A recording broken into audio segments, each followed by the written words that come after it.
te fais le top 5 des scientifiques qui ont prédit l'avenir et accroche-toi pour le dernier. En 5e place, il y a Dimitri Mendeleïev. Il crée le tableau périodique des éléments, mais il laisse des cases vides pour des éléments qui n'ont pas encore été découverts, dont il prédit les propriétés. Leur masse, leur densité, leur réactivité. Et 17 ans plus tard, un autre chimiste découvre le germanium qui a les propriétés que Mendeleïev avait prédit. En 4e place, Guy Stewart Calendar. En 1938, il compile des données et il montre que les émissions de CO2 produites par l'humanité sont en train de réchauffer le climat. Bon, à l'époque, tout le monde l'ignore. Ce n'est qu'en 1990, avec le premier rapport du GIEC, que la communauté internationale reconnaît les effets de l'homme sur le réchauffement climatique. Le mec avait 52 ans d'avance. En 3e place, évidemment, Albert Einstein.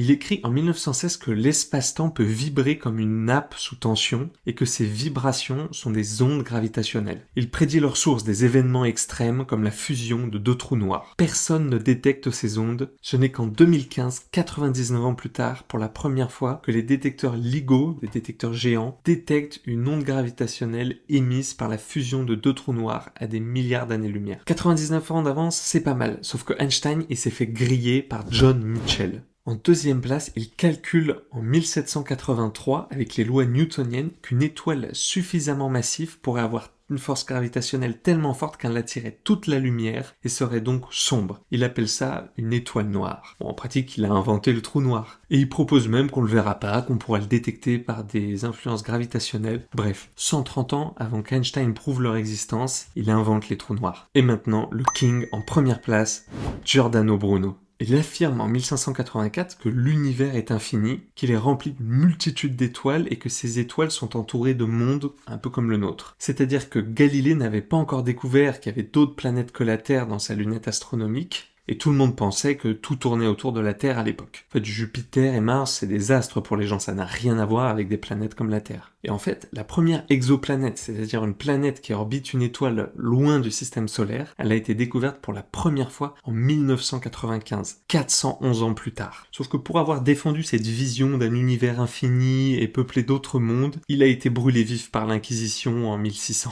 Voilà. Sauf que ce qu'il imaginait, c'est exactement ce que dit la science aujourd'hui. La vision d'un univers infini, avec une multitude d'étoiles et énormément de planètes. À ce stade, c'est plus de la science, c'est du génie pur. Dis-moi en commentaire si t'es d'accord avec mon top 5.